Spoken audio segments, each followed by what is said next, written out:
what the government Ambassador Lacanilao is saying is utterly untrue. This resource person is lying. Huwag kang maglala, hindi kita cite in contempt. Hindi ako magmumosyon. Hindi ako magmumosyon na cite in contempt ka. Madam Chair, I move to cite in contempt Ambassador Lacanilao. Uphold the motion to cite Ambassador Marcos Lacanilao in contempt. Nasaan si Attorney Delgra? I'm here, Madam Chair. Yes, where are you I'm physically present, located? Via Zoom. Nasa I'm Hague actually pa at po The Hague, kayo? the Netherlands. Mukhang malamig ang damit nyo eh. Opo, so medyo I'm not used to this kind of weather po. Sige, yes, Secretary, Malamig. please. Yeah. Attorney Delgra, kindly raise your right hand, please. Do you swear to tell the truth and nothing but the truth in the Senate investigation? Yes, I do. Thank you, sir. Madam Chair. Yes, thank you very much, Attorney Delgra. You said you had some questions for Ambassador Lacanilao. Please proceed. If I may, Madam Chair, just a very short opening statement, because I have been listening to the proceedings earlier, especially on what Ambassador Lacanilao said, as well as General Torres' statement made earlier. But before that, if I may make a very short opening statement, if I may be allowed. Yes, please go ahead. Thank you. I thank the Senate committee for inviting me in today's hearing. At the outset, it is our humble submission that the Senate committee and eventually Congress to craft meaningful legislation, among others, on making persons liable who bring, cause to bring, or forced to bring Filipinos out of the country without legal or proper travel documents. We understand that under current legislation, I may not be properly informed, but it is only the person who travel or attempt to travel illegally abroad who is personally liable. In the case of the former President Rodrigo Roa Duterte, he has vehemently objected his transport to The Hague, the Netherlands. When General Torre and his PNP personnel were finally able to surround and secure the person of the former president and eventually into the plane and to The Hague, he loudly objected, and I quote, "You have to kill me to bring me to The Hague." He said that at least twice. That said, the former president, he has consistently said that he will face any case that may be filed against him in the Philippines in relation to his administration campaign against illegal drugs. Another point that I would like to state here for the record for the Senate committee to consider is to review the consistent government policy to assist any Filipino harassed, arrested, detained, or even convicted abroad for whatever cases filed against them, extending in any legal assistance, including the repatriation of its citizen to the Philippines. Very recently, three Filipinos were detained in China, but were assisted by the Philippine government through this administration. And I think 2 or 3 days ago, 15 Filipinos whose cases were dismissed in Qatar, crediting this administration's assistance to our kababayan. What is upsetting and mind-boggling to me is that we have an elderly Filipino citizen, an 80-year-old Filipino, who was arrested and detained in the Philippines, allegedly by virtue of a foreign, not a local warrant, and forcibly brought out of the country to be brought to trial in a foreign court. And that is my opening statement, Your Honor. Thank you. And You had a precisely question? why what the government, Ambassador Lacanilao is saying is utterly untrue, as well as what General Torre have said earlier about the doctor. Ano po ang nangyari sa pakiwari ninyo? Kasi sinasabi ninyo hindi totoo yung sinabi ni Ambassador Lacanilao at ni General Torre. Ano ba talaga nangyari? Just to give context, Madam Chair, In the same way that Senator Bongo was not allowed entry when we arrived at the NAIA 3 terminal and to talk to the former president, but he was eventually brought to Villamor, we were able to follow the former president to Villamor. Apparently, the guards at Villamor were not able to see who else were in the convoy, so we were able to get in. Unfortunately for Senator Bongo and the rest, including some lawyers, they were not able to get in, despite their request that they be able to see the president. That said, I was there all throughout the day until the time he left in the evening. And Ambassador Lacanilao was there as well inside the Villamor Air Base. So as to the question number 8 of that information on the surrender and transfer of the detained person, referring to the former president, hindi naman po masabi. Let's take away the certification mentioned by the DOJ because he has personal knowledge of the fact that the former president was never transferred or brought to a national competent judicial authority in the Philippines. So he knows it for a fact. He does not have to wait for a DOJ certification to answer the question asked of him by an ICC representative. Tama naman. Ambassador Lacanilao, gusto niyong sagutin kasi nandun ka mula pa sa eroplano hanggang sa The Hague, 2 days after pa. Pwede niyong sagutin yung tinatanong ni Ambassador Delgra. Alam mo naman hindi mo kailangan ng certification, di ka naman kinakailangan mag-antay pa nung tinurn over ko po, yung certification, may communication na po kami. Yung certification, yun nga lang ho, nagkakaroon ho ng delay na ma-receive ko. Certification ang pinag-uusapan mo, yung pinirmahan mo, Competent National Judicial Authority. Hindi nga dinala sa husgadong Pilipino Alam mo naman yun kasama ka all along Oversee nga ang ginagawa mo. Di alam mo lahat. Madam Chair, may I follow up with that? Senator Bato. Follow up on that question. Ito, very clear yung sagot mo dito Do not know. Hindi mo alam na hindi siya dinala sa judicial authority. Yun hong certification ho ng DOJ ang ano ho dyan. Si ka-insist nung certification ng DOJ, ang tinatanong dito, competent judicial authority. Korte ibig sabihin nito. So alam mo ba na dinala sa korte o hindi? RTC Pasay or RTC Paranaque? Hindi ko po alam. Hindi mo alam? Hindi mo alam? Kasi yung tinatanong... Hindi, nandun ka, di ba? Sabi mo, ikaw nag-converse ang ano ko nga po dyan yung certification niya. Ngayon, yung wala naman to kinalaman sa certification. Dinala ba sa husgado o hindi? Hindi yes ko po No? alam. Hindi mo alam? Kasama ka the whole time hanggang sa Hague. Nandun ka sa... Oy, magsabi ka ng totoo. We're all under oath here. Yes, madam.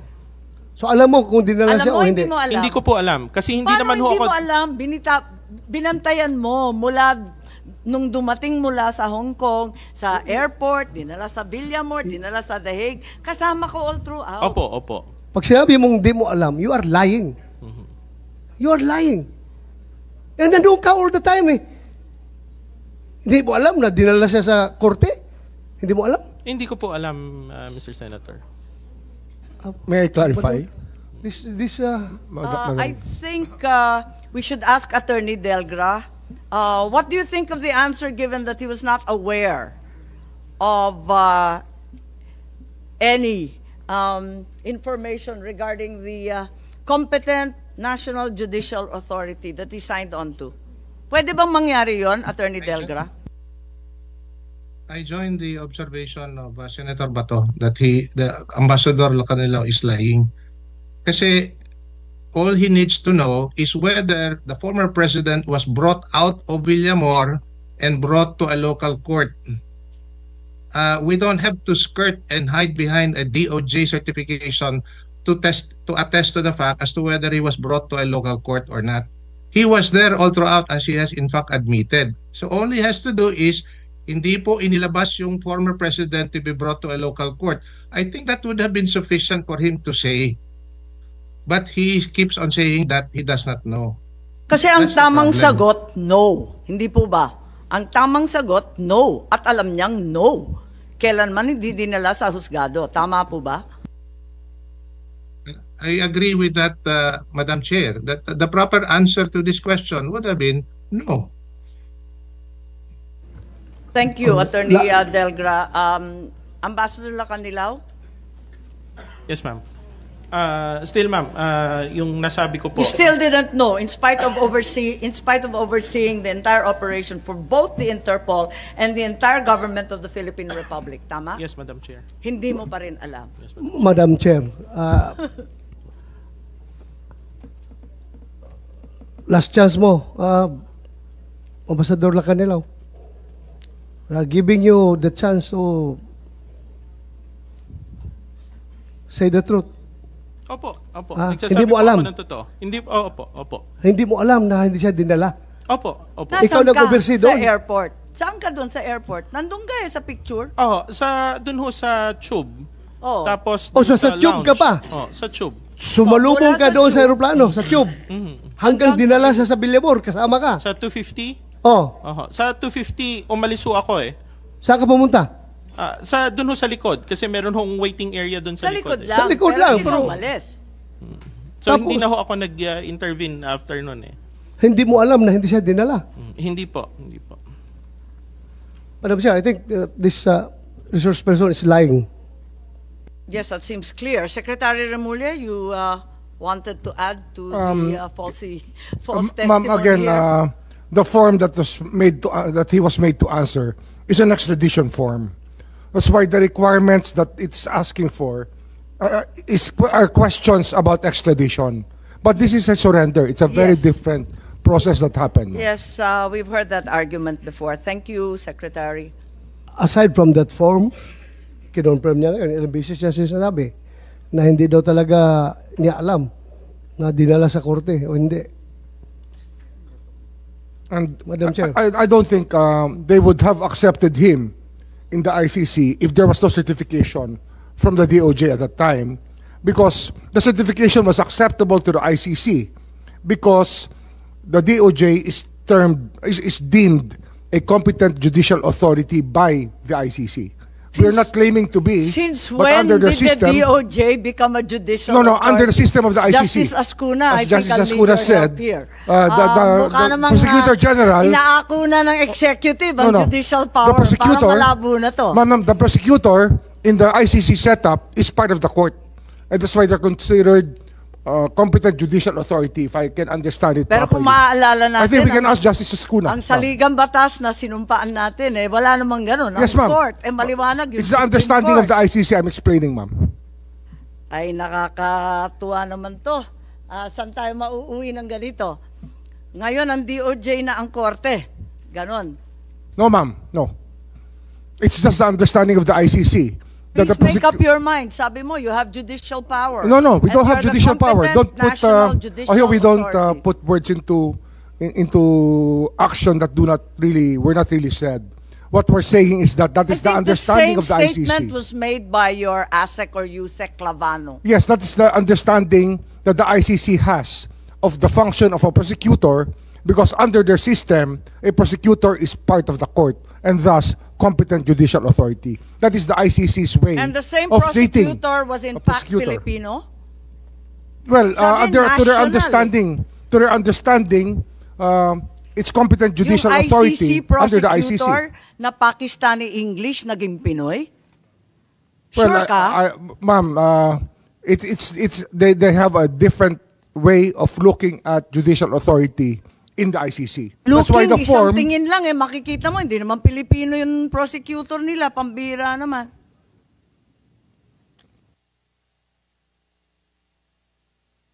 Madam Chair, I just would like to advise Ambassador Lacanilao that, alam mo, kami dito, hindi kami nagsasite in contempt porque ayaw namin yung sagot mo. Hindi po namin ugali yan dito. Kaya huwag kang maglala, hindi kita cite in contempt. Hindi ako magmumosyon. Hindi ako magmumosyon na cite in contempt ka. Fair kami dito lumaban. Fair ang labanan dito. At hindi po kami mag-abuso sa aming power. Huwag kang maglala. Gusto ko lang. Kaya pinaulit-ulit ko. Kasi gusto ko lang talaga na magsabi ka ng totoo. Pero kung yun ang totoo as far as you are concerned, then okay lang sa akin yun. Sige lang. But hindi po kami abusado dito ha. Na ikakontempt ka kahit porque hindi ko gusto yung sagot mo. Thank you, Madam Chair. Maraming salamat, nagtitiisan tayo. Si Asik Miko Clavano, sinabi nung March 13, ang naging role namin ay National Competent Judicial Authority to attest na lahat ng proper processes ay ginawa. Paano naman nangyari yun? That's a certification that we made, which was acceptable to the ICC, because under their system, the prosecutor general is part of the court, or the main Part of the prosecutor. ICC, but the it's ICC hardly court. a Filipino court. It's hardly a national court, Secretary. It's an equivalent to them. For them, it's equivalent. That's why they accepted.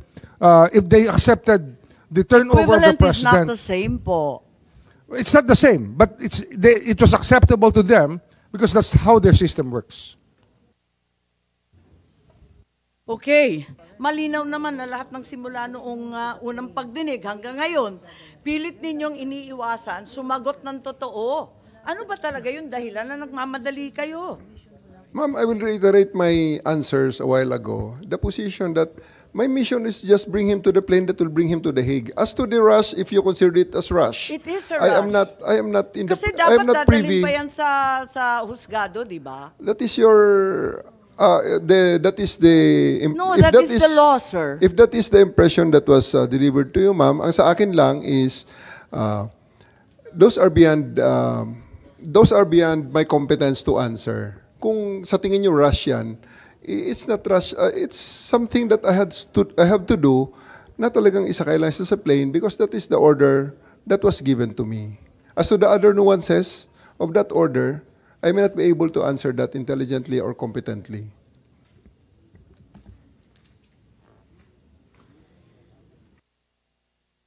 Yes, baka may maidagdag si Ambassador Lacanilaw. Dahil nandun din kayo, may nakita ba kayo na dahilan kung bakit kailangan pumunta sa The Hague? Total, kayo ang madalas pumunta sa abroad at kinatawan ng Pilipinas. May dahilan ba kung bakit nagmamadali tayo? Hindi po ako hindi po ako aware o competent para sagutin po yung ganon. Kasi ang sa akin naman ho, ang naging role ko lang yung nung nag-volunteer ako na samahan si former President Muta ICC. Lahat tayo hindi alam ang dahilan kung bakit nung araw na yon kinailangan talaga isakay at dalhin sa Hague kahit may sakit, kahit may karapatan pumunta sa husgadong Pilipino, kahit hindi pa nakikita ang pamilya, ang doktor, ang abogadong pili, talagang kinakailangan dalhin na talaga sa The Hague. Ambassador Lacanilaw, I find your answers very misleading eh. Kanina pa, yung sinasabi mo na hindi mo alam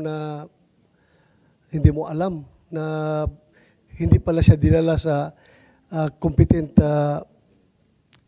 court, competent judicial authority.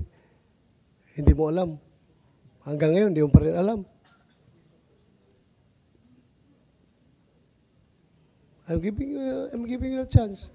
Opo, kung ano po yung Mr. Senator, kung ano po yung nabanggit ko kanina. Yun po. Nandoon ka the whole time, galing sa tube hanggang doon sa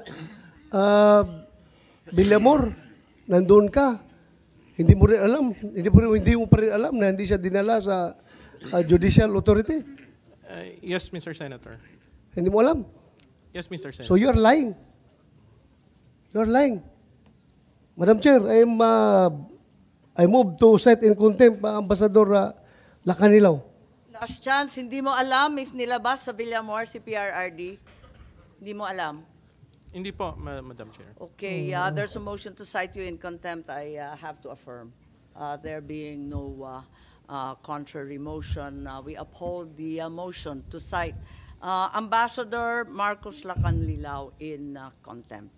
Thank you, Madam Chair. I'm giving you the chance already kanina. Sabi ko nga, ayaw namin gamitin yung power to contempt dito, to cite in contempt, pero halata na nagsinungaling ka. Nasa dokumento harap-harapan na po. Mahirap naman yung ganito, konting respeto Ma'am, po. again, may I clarify again, please? Ma'am, it's an extradition form. That's why the questions are answerable by another jurisdiction, but not our jurisdiction. So it's very hard to answer something that works in a different manner. Hindi nga sir, ang tinatanong namin sa kanya is kung nandun man siya the whole time, hindi man niya, alam niya na hindi dinala si President Duterte sa isang competent court. Tapos sabihin niya, hindi niya alam. Kaya ho Siya nga nag-suffice. nagsabi na siya nag-oversee sa operation. Tapos hindi niya alam na kung dinala o hindi. I hope we can reconsider the contempt citing because, sir, kaya ho nag-suffice a certification of Kanina pa Prosecutor kami General. nagre-reconsider, Secretary Boying. at Pero saka kaya ho tagalog nag-suffice po namin. sa ICC, kaya tinanggap nila yung certification po ng DOJ is because under their system of government, under the system of the ICC, ang prosecutor is competent judicial authority. That's why it's very foreign to Ambassador Lacanilao. Hindi naman ho madaling malaman yan until ho pinaliwanag yan ni Justice Ascuna sa atin. Ay, Na hindi naman- magkaiba po talaga Hindi naman ang pagtingin. Hindi naman kailangan maliwanagan national. Sabi naman national ang liwanag naman po nun. Balikan na lang natin si General Torre. General Torre, ano ba talaga yung dahilan kung bakit nagmamadali? Sinabi mo na hindi naman Madam Chair, warrantless arrest. you have ruled already the citing in contempt. Thank you, Madam Chair. Madam Chair, if Yes, you may... the ambassador is cited in contempt. I'm sorry. Yes, General Torre, please, we'd like you to be a little bit more forthright and straightforward. What is the real reason for the rush? You yourself said this was an arrest with a warrant. Therefore, no reglementary period as articulated by Article 125 applies. Bakit kayo nagmamadali? Eto nga, may sakit yung tao. Ma'am, I don't have that impression na nagmamadali ako. I waited for 12 hours. I worked for 12 hours to make sure that he boards on the plane. Yung purpose namin is to bring him to the plane because that's the order. That's my order and that's my mission. So, Who hindi gave you ako the order? Sir, Who gave you the order? the Chief of the Philippine National Police, sir. The Chief PNP. You are giving orders to the CIDG. Who gave you that order? Sir, I'll invoke my executive privilege. Bakit executive privilege po? Paano naging executive privilege po?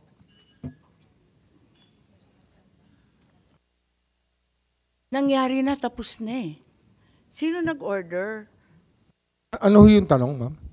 po? Can I know the question? Kasi before we continue, ma'am, I'd like to ask for the consideration of the body because can we have a 2 minutes break so I can just whisper it to you? I'll give you the break very, very shortly, but in the meantime, can we just finish with Senator Bato's query?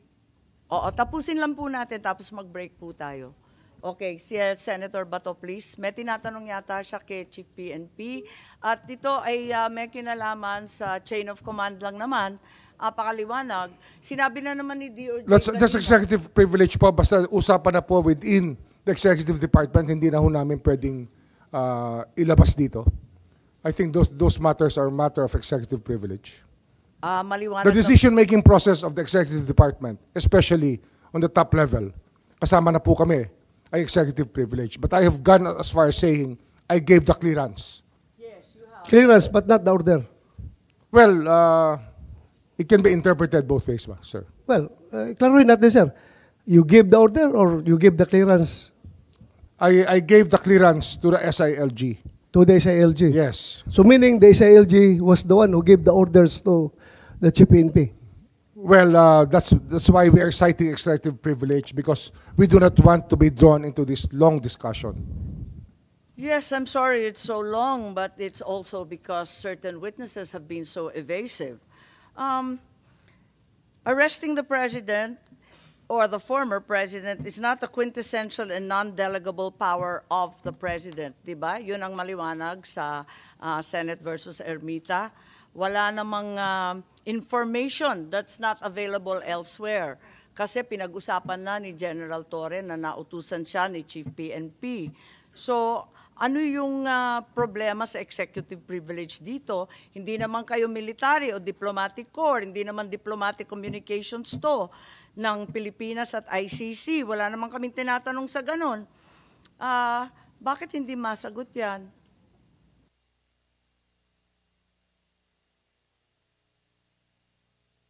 Maliwanag naman po yung Supreme Court at may limitasyon naman yung executive privilege. Tinatanong lang, sino nag-utos? Paano ba? Ano ho kasi, decision-making process po ng Executive Department ay mahirap pong ilabas lahat ng nangyayari. Ito yung purpose ng executive privilege. That's the purpose, that's the reason why this doctrine was ruled, was drawn by the Supreme Court in the different cases.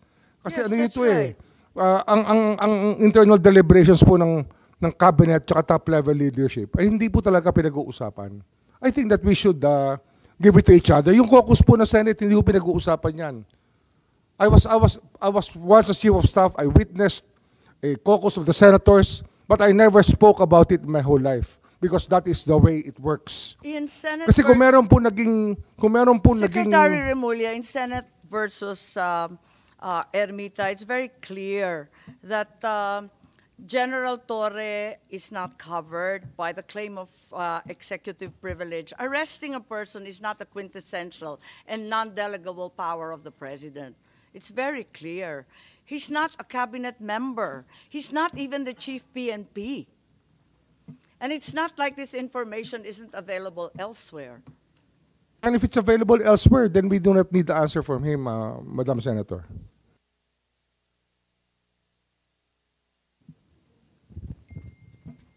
We will let it go. Partida na lang. Marami tayong linggo na binigay ito. Pero sana mabigyan ninyo kami ng konting linaw kung bakit nagmamadali tayo ilabas ang dating Pangulo. Madam Chair, ang sa akin lang ito, gusto ko bigyan ng DN is not really on the arrest. Yes. Yung pagbiyahe talaga, yung pagsakay ng eroplano, dinala sa dahig. Okay lang arrestuhin nyo. Dalhin ninyo sa competent court.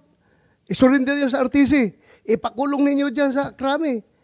Pero yung dinala, sinakay kaagad sa eroplano, very much premeditated na plano. Kaya gusto namin malaman kung sino nagbigay ng order. Yun lang naman ang gusto na yung malaman ng committee na ito. Again, it's covered by executive privilege, sir. I'm sorry. Even with General Torre? Well, it will go up to our level already. General Torre and then It will go up to our level already, ma'am. These are internal deliberations which do not have to be discussed in the open. Which should not be discussed in the open at all. Executive session? I do not believe in executive sessions, sir, because Yes. I've experienced it here and in the House. Habang nag-executive session, may lumalabas na hong information, kaya wag na lang po. But you requested for a 2-minute suspension. We hereby Yes, yes. suspend Please, for please. 2 minutes for biological and other matters the hearing.